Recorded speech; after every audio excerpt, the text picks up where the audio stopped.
Você que assistiu a série Adolescência, talvez esteja se perguntando: é possível que isso aconteça no Brasil? É possível que um garoto trancado no seu quarto se torne um incel, um misógino, um machista? Eu devo me preocupar com isso? Eu tenho que dizer que isso realmente já aconteceu no nosso país. Inclusive, tem a Lei 13.642 de 2018, que é a Lei Lola, que é uma lei que faz com que a Polícia Federal possa investigar crimes de misoginia na internet. É uma das primeiras leis, foi a primeira lei que inseriu o termo misoginia no ordenamento jurídico nacional. E essa lei tem todo um histórico que, para contar sobre ela, eu trouxe simplesmente a Lola Aronovitch, que é a jornalista, professora, repórter que inspirou a criação dessa lei, para você conhecer a história dela, saber por que que essa lei existe e por que que essas preocupações no nosso país são extremamente necessárias e urgentes. Lula, prazer estar falando com você mais uma vez. Prazer, Ali. Prazer estar aqui falando com vocês, né? E vamos lá, que tá todo mundo falando da série ainda, né? Então, ótimo. Sim, eu acho que antes da gente até falar da série, porque as pessoas que qualquer um que se perguntou: "É possível que isso aconteça no Brasil?", a Lola é infelizmente uma prova de que é possível que isso aconteça, não é, Lola? A Lola foi perseguida, ela provavelmente ainda é perseguida pelos shunners, pela galera da dark web, da deep web, e tem todo um contexto da Universidade Federal do Ceará, né, que inclusive culminou, se eu não me engano, numa das primeiras prisões de um cara preso por terrorismo aqui no nosso país. Exatamente, a gente não vai falar o nome desse cara, porque ele é exatamente isso que eles querem aqui. A gente vai falar da história da Lola e de como tudo isso aconteceu, né, Lola? Conta pra gente um pouquinho desse seu contexto. Não sei nem por onde começar. Mas eu tenho um blog, né? O Escreva Lola Escreva, faz muito tempo, desde 2008, janeiro de 2008. E aí eu não, os primeiros 2 anos do blog foram tranquilos, né? 2, 3 anos do blog. Apesar de sempre ter os trolls, né, os trolls para qualquer blog ativista são muito parecidos, né, então, os blogs do meu blog sempre foram homens de direita, brancos, eh, que mais? Héteros, né, e assim, nesse tempo todo eu nunca conheci um misógino, né, que fosse apenas misógino. É sempre um combo de preconceito. Então o cara é misógino, é racista, homofóbico, tudo, né, capacitista, etarista, gordofóbico, xenófobo, tudo que você puder imaginar, né, o cara é. Então eles sempre vinham, perturbar o blog, xingar, essas coisas, mas, ficou um pouco mais sério a partir de 2010, 2011, mais ou menos, né, que foi quando eles, além de me xingarem, né, eles começaram também a me ameaçar, né, ameaçar de morte, de estupro, né, ameaçar minha mãe, né, que era uma senhora idosa, meu marido, simplesmente por marido ser casado com uma feminista e ainda por cima casado com uma mulher gorda que para eles isso, uma mulher gorda vai viver morrer sozinha, né, com os gatos, eles não admitem que uma mulher gorda seja amada. A gente está falando de um ataque que estava nos trolls e de repente as pessoas começaram a perseguir informações privadas suas, né. Nesse momento você percebeu que existia alguma mobilização, que existiam várias pessoas colaborando para encontrar as informações do seu marido, da sua mãe, de todo mundo, ou você ainda estava, ou você já tinha um suspeita de ser uma única pessoa a perseguir você? Porque na série a gente vê que existe uma rede, né, uma rede de silêncio entre homens, uma rede de colaboração. Na série Adolescência, a faca do que o garoto usou para matar a menina era de outro garoto, sabe? Sempre tem uma facilitação de eu apoio você a oprimir essa mulher, né? Como que foi essa percepção para ti? Bom, sem dúvida é uma rede, né, as pessoas não agem sozinhas.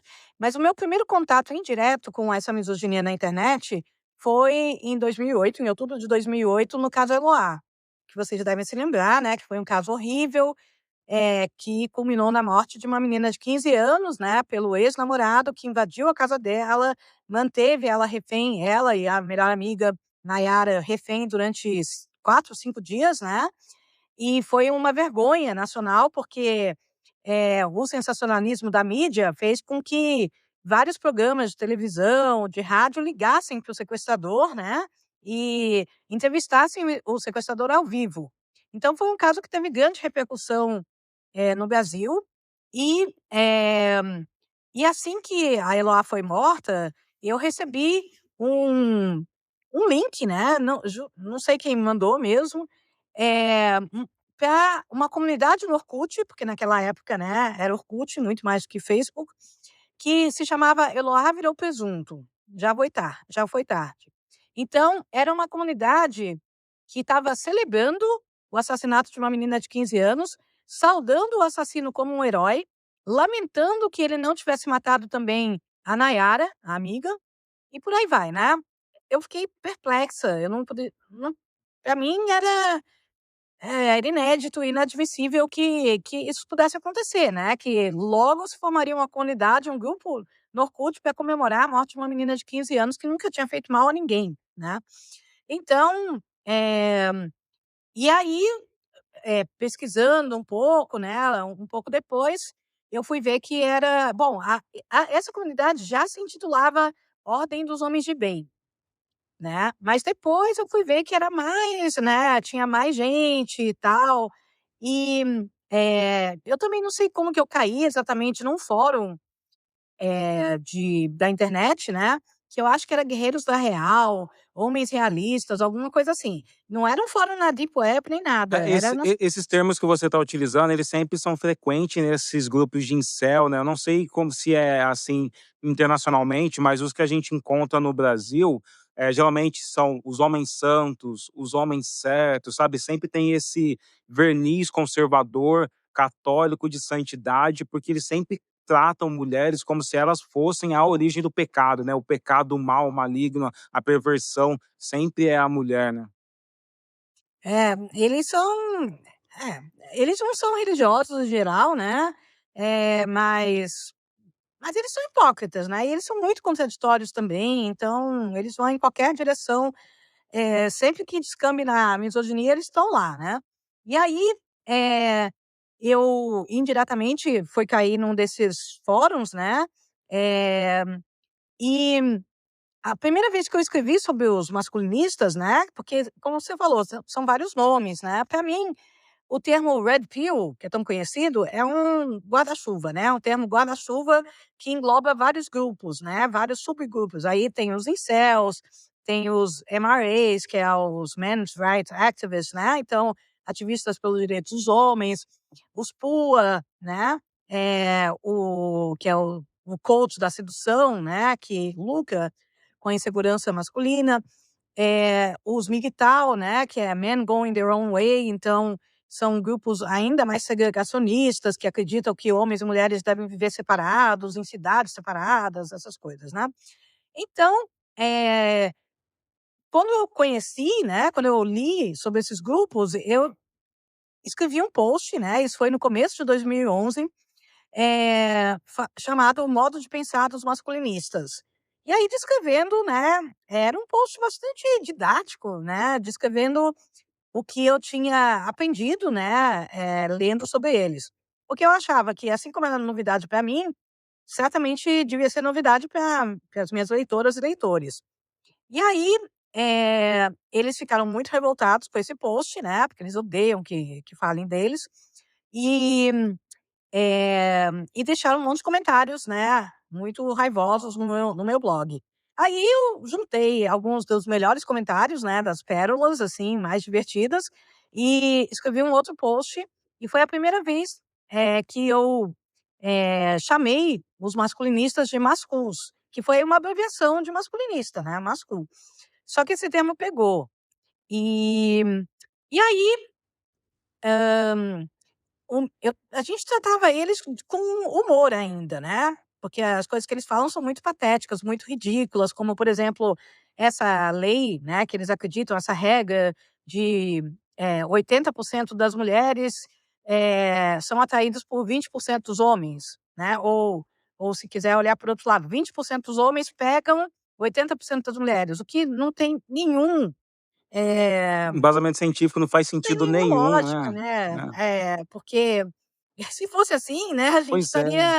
teria acabado a espécie, né, porque, né, e basta você abrir a janela, você sair de casa, que você vai ver casais de todos os tipos, né, eh, mulheres bonitas, mulheres feias, com homens bonitos, homens feios, né, É que isso é muito da insegurança deles, né, porque isso em si, inclusive, é um alerta para se você está escutando e você tem um adolescente e tal, são exatamente esses mais inseguros, os mais que se sentem com uma baixa estima, que tentam encontrar no masculinismo, né, em todas essas ideologias, uma culpa de por que que eles são ruins, por que que eles se sentem tão mal, né. Então acho que, nas poucas vezes que eu já circulei em alguns fóruns, inclusive da dark web, eu sempre via os caras assim: "Ah, eu não consigo mulher porque os pretos estão pegando as mulheres brancas do país. Eu não consigo mulher, porque são os gordos que estão pegando, porque as mulheres estão escolhendo os vagabundos, estão escolhendo os cearenses". Então eles acabam, depositando no outro as próprias inseguranças. Isso é um dos perigos, porque geralmente os jovens que são os mais inseguros, eles tendem, são os mais aptos a entrar nesse rolê, né, nesses grupos, assim. exatamente, eles sempre culpam as mulheres, então o fracasso, assim, deles não serem pessoas sociáveis, né, não só com mulheres, mas com homens também, são pessoas muito indissociáveis. Então eles culpam as mulheres, eles têm essa ideia de que mulher só gosta de homem babaca, mulher só gosta de homem que vai agredi-la, que se um cara comete um feminicídio, a culpa, obviamente, para eles é da mulher, que escolheu mal, e não escolheu um cara legal, né, um cara bonzinho como eles, né, que são caras que, só na cabeça deles que eles são bonzinhos, porque, as mulheres e as meninas têm razão em fugir desses caras, né, em não querer nada, porque são caras, que quando eles não usam uma máscara social, né, eles são extremamente preconceituosos, né, eles são abertamente racistas, misóginos, vão chamar mulheres de vadias e por aí vai, né. Mas, então, o nosso bom humor, assim, durou muito pouco, né, porque, como eu estava falando, isso foi no começo de 2011, né, aí em abril teve o massacre do Realengo, né, e o massacre do Realengo, eu já como eu estava naquela época já olhando, né, algumas comunidades do Orkut ligados a eles, eu consegui acompanhar a reação deles ao massacre do Realengo ao vivo, né, assim, quando estava acontecendo mesmo. E a reação deles foi sem sombra de dúvida, foi que o cara, né, o assassino que matou 10 meninas e 2 meninos, né, numa escola pública na periferia do Rio, em 2011, e depois se matou, que ele era um deles, né, ele era um masculino, ele seguia as mesmas coisas, né, e eles sabiam disso e muitos fecharam, os blogs, né, durante algum tempo, eles estavam com muito medo de serem investigados pela polícia, que a polícia descobrisse realmente a relação entre o assassino, né, do massacre do Realengo com eles, né. E aí, pouco depois, um dos maiores blogs, masculinistas da época, fechou as portas sem dar nenhuma explicação, nunca mais falou nada, e aí 6 meses depois, ele reapareceu. Esse blog já era bem misógino, né, mas ainda tinha um viés de humor. E quando ele voltou em agosto de 2011, ele voltou pior ainda, mais extremista ainda, né. Então tinha posts como: "Seja homem, mate uma mulher hoje", ou "Seja homem, mate um negro", porque eles são racistas, né. Eh, e por aí ia, né. Hã, a gente não sabia, né, quem eles eram, era uma coisa anônima, foi muito difícil mesmo. Na época, o grupo Anonymous nos ajudou, a descobrir o nome dos 2 principais autores daquele site, né, daquele blog. Isso que eu ia perguntar para você, porque você está falando de começou em 2008, depois 2011, a internet ainda era bem diferente do que é hoje e também a polícia, a investigação não tinha nenhuma ideia de como encontrar essas pessoas, né, como esse processo, que você passou e que você denunciou, ajudou inclusive a galera a criar as bases para fazer isso acontecer, né, Lô? Eu espero que sim, imagino que sim, porque realmente foram na época porque esse blog de ódio, ele atirava em todas as direções, né, então ele, já estava oferecendo, por exemplo, recompensa para quem me matasse e para quem matasse o Jean Willis, né, porque o Jean Willis, por exemplo, era o primeiro mandato dele e ele era o único deputado federal abertamente gay no Brasil, na época, né. Então, só isso já para eles era ultrajante e já colocava a cabeça do Jean a prêmio. E a minha também por ser feminista, né, só por isso. Então, eh foi um inferno, né, porque, eles faziam de tudo para provocar todo mundo, né, então colocavam fotos horríveis e vídeos também de gore, né, de, estupro, assassinato de bichos, né, de cães, gatos, essas coisas, né, torturas e tal. Então já, atraía também os defensores de animais, né, fora todos os ativistas, né, e pessoas comuns também que não tinham nada a ver com isso e ficavam perplexos. Tanto que naquela época, esse site de ódio chegou a ser denunciado 80.000 vezes. Teve 80.000 denúncias na Cifernet. Numa época, né, 2011, que era muito mais difícil, né, a internet não era tão grande quanto é hoje. Então foi muita gente, mas eles hospedavam o site de ódio em vários lugares diferentes, né, e aí a gente descobria o lugar, conseguia tirar de lá, eles voltavam em outro lugar, né, outro país. Então levou 9 meses, né, 9 meses e a polícia, eh, eu acho que a polícia comete muitos erros, né, principalmente num caso de tanta repercussão como esse, a polícia deveria se comunicar também com a população, né, então deveria pelo menos falar: "Olha, tudo bem, estamos de olho, recebemos as denúncias". Claro que eles não vão falar o que é que eles estão fazendo, né, porque isso pode prejudicar as investigações, mas pelo menos só falar: "Sim, tudo bem, a gente tá de olho", alguma coisa assim, só para, né, a população ficar mais segura. Porque também esse site de ódio estava prometendo um massacre na UNB, né, na Universidade de Brasília também. Então, o pessoal lá de Brasília, da UNB, estava em pânico, né, realmente acreditando que alguma coisa poderia acontecer.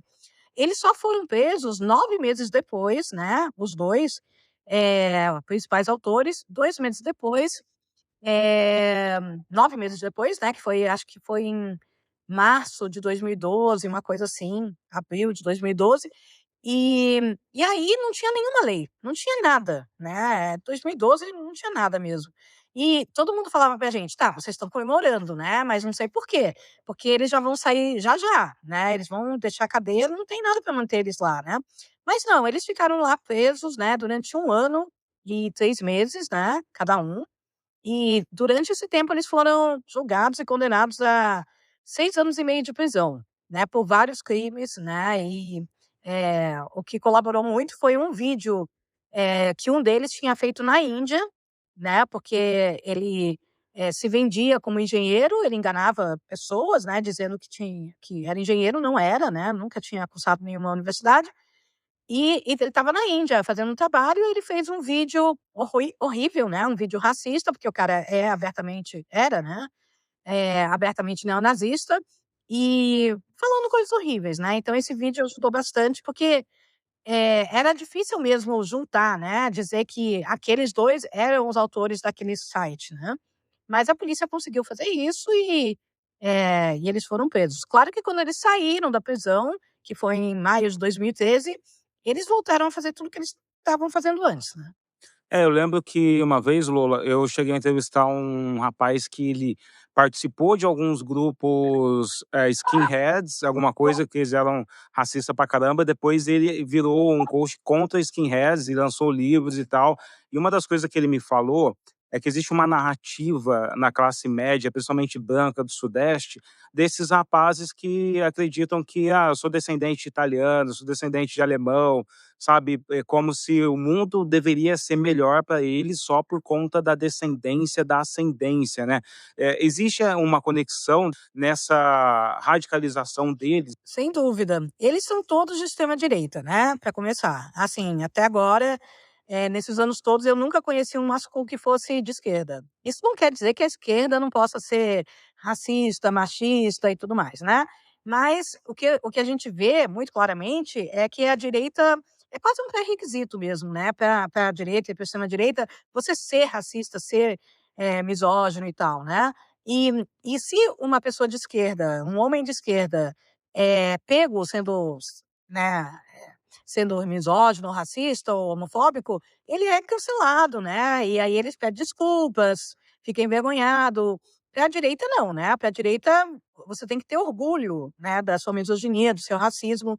Então isso é uma coisa que infelizmente aparece demais, né, não só aqui no Brasil, em todo o mundo. E em inglês existe um termo para isso que não é de fácil tradução, que é o entitlement, né, então aquele sentimento de merecimento, né, de que, por você ter nascido homem branco, né, você merece, o mundo, né, você foi prometido, né, por grande parte da sociedade, que você vai ter um tratamento diferenciado, né, que você vai ter privilégios, que você vai ter melhores empregos, que você não vai ter que cuidar da casa, por exemplo, né, que você vai ser o provedor, né, então você que vai dominar a casa. Então, eles crescem, né, com esse sentimento de entitlement. E quando eles veem que a vida real não é tão fácil assim, né, e que eles vão ter muitas vezes que competir com mulheres, meninas, negros, né, e que muitas vezes elas estão melhor preparadas, né, do que eles, para muitas coisas, eles ficam indignados, né, ficam revoltados. Tanto que um dos primeiros casos de massacre foi, o massacre de Montreal, não sei se você se lembra, né, que foi na década de 80 ainda, né, no final da década de 80, que foi um rapaz, né, maior de idade, mas um rapaz, que estava indignado porque ele não conseguia vaga numa faculdade de engenharia, né, e ele achava que as mulheres estavam roubando as vagas dele, né, quem falou que as vagas eram dele, né. E aí ele entrou, numa sala, né, invadiu uma sala, expulsou os homens e abriu fogo contra as mulheres, matou acho que 11 mulheres, enquanto gritava: "Odeio feministas", e aí se matou. Quer dizer, né, eu acho que deixa bem claro. Sim, eu acho que tem esse lance que você falou do pertencimento por nascimento, que está muito na extrema direita, né, você vê na Europa agora essa toda a narrativa contra imigrantes, eu sou o francês de verdade, eu sou o português de verdade, porque eu nasci por conta do meu sangue, que é a base da supremacia, que é a base, então não pode se misturar, né, parece que, como você disse, é um combo de muitas loucuras e geralmente cai pra extrema direita, né. Uma coisa que a série aborda é sobre como isso impacta a mente de crianças muito jovens, né. Eu não sei, na época que você estava vivendo tudo isso, me parece, mas você pode me dizer, que eram homens um pouco já na idade de faculdade, de Ou universidade, né. mais, não, mais, né, aqueles 2 eles já tinham mais de 30 anos, né, então, eh, eu notei aqui do Brasil, pelo menos, na época, né, eles eram todos maiores de idade. Eu notei uma diferença de idade, pra mim foi no Natal de 2020, né, bem na pandemia, assim. Todo Natal, todo o réveillon, eles são muito carentes, né, então eles, sempre me ligam, eles têm o telefone da minha casa faz tempo, né, e sempre me ligam prometendo que esse vai ser meu último Natal, meu último réveillon, que eu não vou passar de hoje, de amanhã, né, essas coisas. Mas em 2020, nesse Natal de 2020, eu percebi que a voz deles era mais jovem, né. E também eles sempre mandam, além de fazer ligações, eles também mandam ameaças por e-mail, né. E aí nessas ameaças eles mandam fotos e coisas assim, e mandam também, eles tentam sempre assinar pe com o nome de alguém que eles querem incriminar. Raramente uma pessoa vai assinar com o seu próprio nome, então eles assinam com o nome de alguém que é geralmente da mesma patota, né, é do mesmo grupo, só que alguém que brigou com eles, né, que eles querem se vingar, enfim. E aí eu vi que eles estavam acusando um menino que tinha acho que 13 anos, uma coisa assim, né, 13, 12, 14, era uma coisa assim, né. E eu fiquei perplexa, né, puxa, tão jovens, né, eu não sabia que eles eram tão jovens. E aí, eles vinham todos de um grupo do Discord.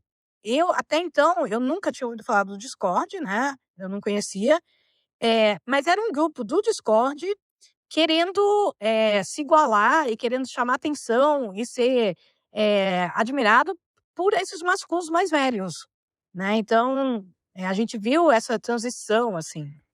E tem essa busca por essa hierarquia, né. Eu acho que uma das coisas mais difícil que eu vi ao conhecer a sua história, Lula, é porque as pessoas estão escutando e falam: "Nossa, a Lula recebe muitas, ameaças e tal", elas não sabem o que é viver isso, né, e eu também não tenho nenhuma ideia, mas eu lembro que uma época eu estava vasculhando a deep web, fazendo algumas pesquisas, e eu encontrava todo dia em algum fórum uma foto dizendo que você ia morrer, e isso era muito chocante, assim, para quem tá escutando não tem ideia de como é esse tipo de assédio, assim, né.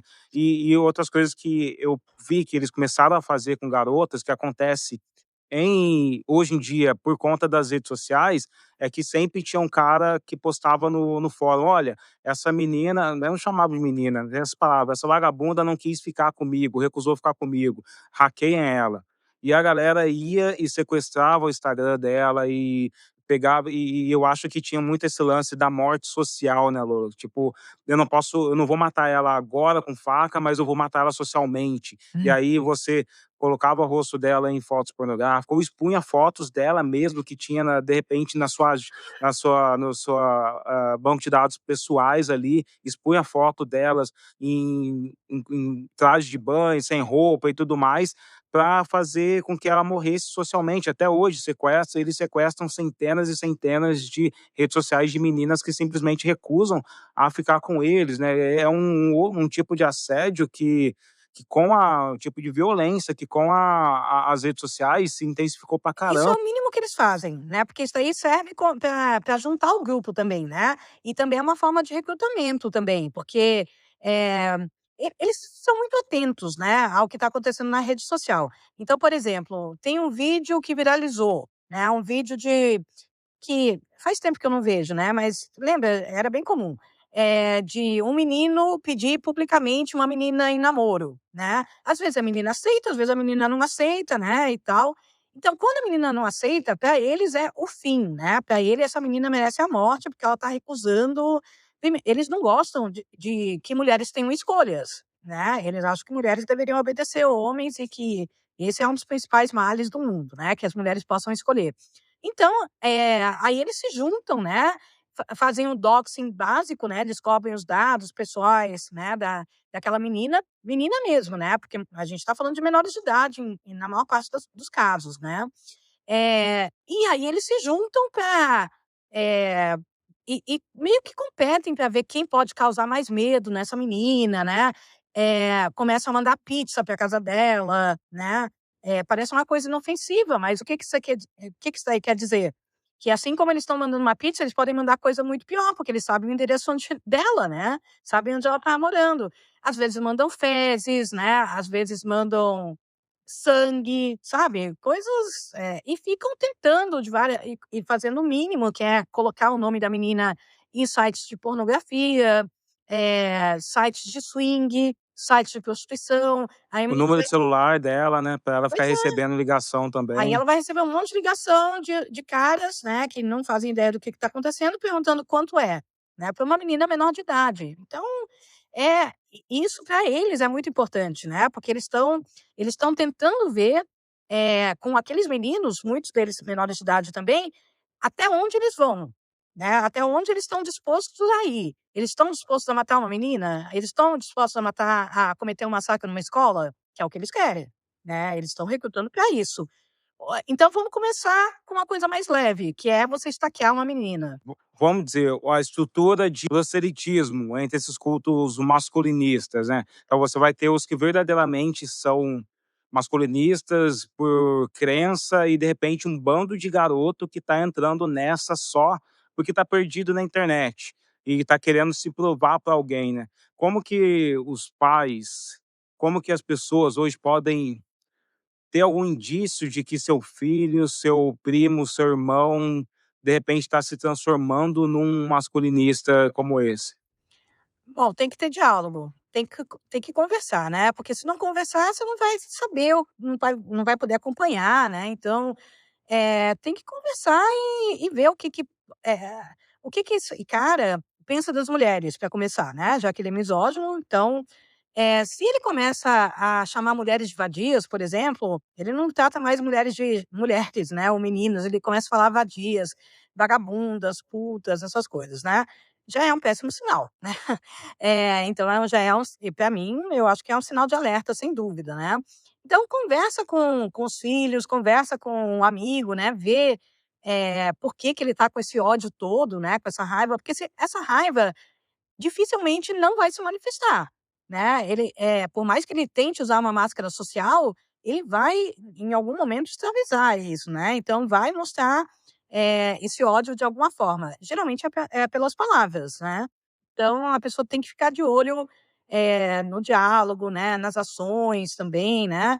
Na série, por exemplo, da adolescência, dá para perceber que o pai não conversa com o filho. Inclusive, uma pesquisa britânica revelou que os adolescentes estão ficando sem padrões bons masculinos e eles tendem a ser cooptados por esses padrões que existem na internet.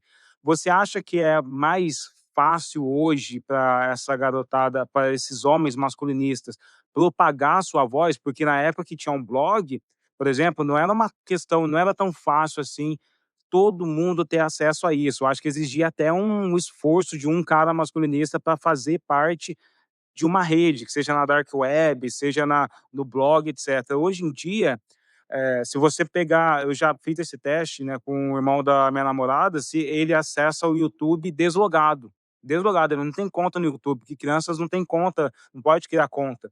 Em 3 dias o feed dele fica aparecendo coisa de Red Pill, em 3 dias o feed dele fica aparecendo coisa de masculinista, fica aparecendo esses padrões horríveis que estão ensinando para eles como se conectar com essas narrativas, né? Realmente tá um horror, né, a gente vê que por isso que os algoritmos, né, as big techs, as plataformas de internet têm que ser responsabilizadas, tem que ter uma regulamentação, porque eles qualquer pessoa sabe, né, qualquer eu me lembro de uma mãe de um autista, né, que ela me contou que o filho dela, autista, de 15 anos, eu acho, era fissurado por história, né, história.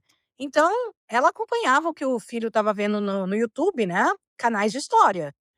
Mas ela falou, em uma semana, o YouTube já estava direcionando o filho dela para sites de negacionismo do Holocausto, por exemplo, né. Então, eh, sabe, quer dizer, obviamente as plataformas sabem muito bem o que estão fazendo e elas estão lucrando com isso, né. Então, elas remuneram esses caras que fazem esse conteúdo de ódio, elas divulgam esse conteúdo de ódio e só tem piorado, né, piorou muito desde a eleição do Trump, desde a campanha do Trump em 2016, na verdade, né. A gente viu que teve uma uma geral, né, uma abertura geral, porque a gente viu muitos rapazes que antes se escondiam, né, achavam que não, eu não vou dar cara, porque isso pode me prejudicar na escola, depois no trabalho, né, tal. Mas aí eles viram que um dos ídolos deles, o Trump, que tem um histórico, né, de falar coisas racistas, homofóbicas, misóginas, não só falar, né, o Trump já foi condenado por estupro. Então eles veem que o cara não só nunca foi punido por nada disso, como ele foi recompensado com a presidência do maior país do mundo. Por que que eles vão se esconder, né? E é a mesma coisa aqui no Brasil em 2018 com o Bolsonaro, igualzinho, né? Então, eles pararam de ter vergonha, né? Pararam de se esconder entre 2016 e 2018. E agora, então isso obviamente fez com que eles crescessem, se espalhassem cada vez mais. A mesma pesquisa britânica que fala, por exemplo, sobre como as redes sociais estão ajudando na radicalização dos adolescentes, dos homens, também mostra que o acesso à pornografia está bagunçando na cabeça deles permissão que a mulher dá ou não para as relações sexuais. Então, os garotos que antigamente tinham acesso à pornografia entre 15 e 16 anos de idade, hoje pode ter acesso à pornografia com 9, 9 anos de 10. idade. Então, Uhum. isso tudo bagunça a cabeça deles com o quanto eles acreditam que mulheres são propriedades dele, né. É bem difícil, mas eu acho que, de novo, tudo passa pela educação. Então tem que ter diálogo, tem que ter um lugar nas escolas, né, um espaço mesmo para que os alunos possam conversar. com orientação de uma professora, né, de uma especialista, de uma psicóloga, tal, mas que, essas crianças possam falar sobre o que elas estão vendo na internet, né, possam realmente compartilhar, possam, se manifestar mesmo, né. A gente, assim, a gente não quer muito contato com meninos que pensem dessa forma, né, mas na internet eles são acolhidos, né, e eles têm esse sentimento de pertencimento a um grupo, né, a um grupo que tem, como denominador comum odiar mulheres e meninas, né, e querer todo o mal, para minorias em geral, né.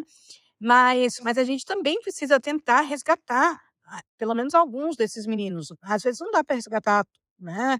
Aí tem que juntar os pais, né, que também têm que ser responsabilizados pelo que os filhos estão vendo na internet, estão fazendo na internet, né. Não adianta você deixar isso a gente vê na série, né, que o menino ficava, né, horas e horas online, os pais não faziam a menor ideia o que que ele estava fazendo, né, vendo, e ele está se radicalizando, né, até o ponto de pegar uma faca e matar uma colega na escola. Então isso os pais têm que saber, as escolas têm que falar sobre isso também, a polícia tem que fazer a sua parte e está fazendo, eu acho que a polícia está fazendo a sua parte, eu vejo uma diferença, nos últimos anos, né, de uma maior inteligência da polícia, né, eh que sempre foi uma reclamação nossa, né. Eu sempre falava assim: "Olha, se eu estou monitorando um chan", e eu sou meio analfabeta digital, sabe, eu não sou eu não sou uma expert no assunto de jeito nenhum. Mas se eu posso monitorar um chan, então a polícia, que tem agentes treinados e tal, obviamente deve fazer isso, né, e deve, monitorar esses chans, esses grupos, né, no Discord, no Telegram e tal, como se fosse um grupo terrorista, porque é isso que eles estão, promovendo, né, terrorismo, massacres em escolas e tal. E agora a gente vê que, certamente, a polícia tem impedido dezenas, talvez centenas de massacres, né, nos últimos anos, eh, por monitorar esses chãs. A gente vê a polícia sabe quando agir, né, sabe quando é só uma ameaça vazia, né, que isso acontece direto, né, tipo, um cara falar: "Ah, amanhã eu vou matar todo mundo lá na minha escola", né. Isso aí é uma ameaça terrível, né. Se você é um pai e você ouve seu filho falar isso, é obviamente um sinal de alerta, mas é uma ameaça que é dita todos os dias, várias vezes por dia, nesses grupos de ódio, né. Agora, quando esse menino já começa a mostrar um arsenal, né, ele já começa a tirar fotos da bomba caseira que ele fez, ele já começa a colocar a máscara que ele comprou, a suástica que ele vai usar, a A bota que ele vai tudo escolher, esse isso, tipo né, de a coisa. arma que ele já de repente ele já tem uma arma de fogo, ou senão ele vai usar uma machadinha, ou senão vai usar uma faca que ele já pegou na cozinha, sei lá. Aí a polícia vai saber que já estamos em outro patamar, né, esse menino, ele já tá ele saiu da área do discurso, né, não é só mais uma bravata, ele tá perto de fazer. Então, a polícia tem que intervir, tem que interditar esse adolescente, impedir, falar com os pais, né, falar com a escola, impedir que se ele está prometendo um massacre na escola, impedir que ele vá para a escola enquanto ele não passe por um tratamento psiquiátrico, né. Porque senão, não pode, né, não pode deixar uma coisa assim acontecer. Ô Lola, na série, ela dá um enfoque muito na, como pode dizer, linguagem secreta dos adolescentes ali e tal, né.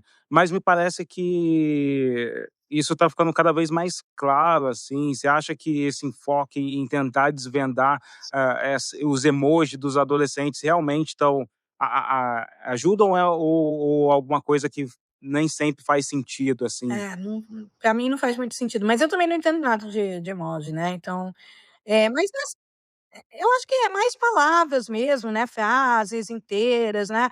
Por exemplo, nesse Chã que prometia a minha morte, né, e tudo, eh, o que eles sempre falavam era: "Leve a escória junto", né. Então qualquer adolescente, qualquer criança, né, que aparecia lá no ou adulto também, né, que aparecia lá no grupo deles, e isso é muito comum, muito comum. E falava assim: "A minha vida não vale nada, então vou me matar", né, porque eles têm muitas tendências suicidas. Aí o coro naquele grupo era: leve a escória junto. Então não se mate sem antes você cometer um massacre numa escola, ou vá numa palestra feminista, vá numa marcha do orgulho gay, vá numa Black Lives Matter, né, vidas negras importam, mate o máximo de pessoas possíveis e depois você se mata ou é morto pela polícia. Tem até um termo para isso que eles usam, né, internacionalmente, que é suicide by cop. Então, suicídio pelos policiais, né? Eh, então, imagina, né, quer dizer, você já está considerando se você ouve o seu filho falar uma coisa assim, o mínimo é que você tem que conversar, né, quem é a escória? Porque quem é essa escória que você está falando? Feministas são escórias, mulheres são escória, negros, como assim, né? Como que você chama pessoas de escória, de lixo, né? E como assim leve a escória junto? Que eu tô falando só um exemplo, porque eles repetiam tanto isso daí, como se fosse um mantra mesmo entre eles, que eu acho que, assim, o mínimo de convívio social com os seus pais, né, com a sua mãe, você vai acabar falando uma coisa Eu assim, na assistindo a frente da série, eu vi que teve enfoque, porque hoje em dia tem muitas páginas falando: "Olha, presta atenção no coração rosa, no coração azul e tal". Eu acho que isoladamente esses emojis só podem significar uma linguagem natural que todas adolescentes criam, né, a língua do P, a língua dessas coisas para se comunicar. isso daí é muito banal, eu acho que vai muito mais fundo do que só do que o emoji. Para quem assistiu a série, tem, alguma coisa que você acha que faltou, que seria muito importante a pessoa entender e evidenciar que, de repente, não tá ali? Eu gostaria que a série tivesse ido mais a fundo, né, de várias coisas, né, de por que que ele fez isso, quem ajudou, a gente nunca fica sabendo realmente da faca, né, mas eu entendo, né, que a série focou principalmente no relacionamento com os pais, né, e a reação dos pais. O pai é um dos personagens principais da série, né, ele aparece acho que nos 4 episódios, ele é talvez o único, né, junto com o menino, que aparece nos 4 episódios, né. Então, foi uma escolha da série, né. Mas eu acho a série extremamente importante, porque está trazendo para muita gente pela primeira vez, né, todo esse universo, incel, né, esse universo perigosíssimo e, ao mesmo tempo que chama atenção, né, e deixa as pessoas de sobreaviso sobre esse universo, é claro que também tem o outro lado que atrai, né, gente também, meninos que de repente nunca tinham ouvido falar, e eles ficam curiosos e acabam entrando nesses grupos, né, isso também é extremamente perigoso. Mas isso acontece sempre, né. Você deve lembrar que faz o quê? 2 anos, 1 ano e meio, por exemplo, a Globo, o Fantástico fez algumas reportagens sobre o Discord, né. Então sobre o Discord e para a maior parte das pessoas, né, elas não imaginavam, né, que tinha meninos, né, escravizando meninas na internet, né, forçando essas meninas a fazerem coisas horríveis. Mas é importante, é importantíssimo divulgar isso, né. É melhor você saber, eu acho, né, do que você não saber. A sociedade precisa saber e não pode fingir que não está acontecendo, né. É um pânico moral falar disso, é uma besteira. Lola, eu quero agradecer muito a sua participação. A Lola é uma pessoa fantástica, assim, acompanho o trabalho dela, sigo ela. Você não está muito mais no Twitter ou Não, no tá, Twitter eu não foca tô mais só. não, eu tô no Blue Sky agora. Eh, eu acho a série importante, né, e tomara que isso seja levado para as escolas, né, que as escolas que isso dê um pontapé a mais, né, para que a gente consiga fazer esse trabalho educacional nas escolas, né. Serve de alerta para os pais também, né, para as crianças em geral também, porque as crianças são seres inteligentes, né, em grande parte dos casos, muitas vezes também que têm autonomia para fazer muitas coisas, então é importante também as crianças conversarem entre si, né, e poderem, também conversar, né, com um menino que está sendo cooptado, né, por um desses movimentos de ódio, né. Pessoal, obrigado muito pela audiência de vocês. Esse episódio foi magnífico, assim, com a Lola. E se você acha que falta muito ainda padrão masculino legal para o seu filho, para todo mundo seguir, acompanhe esse podcast que eu vou trazer muitas pessoas legais para a gente falar de desconstrução de uma maneira bem interessante aqui, tá bom? Brigadão, e é isso.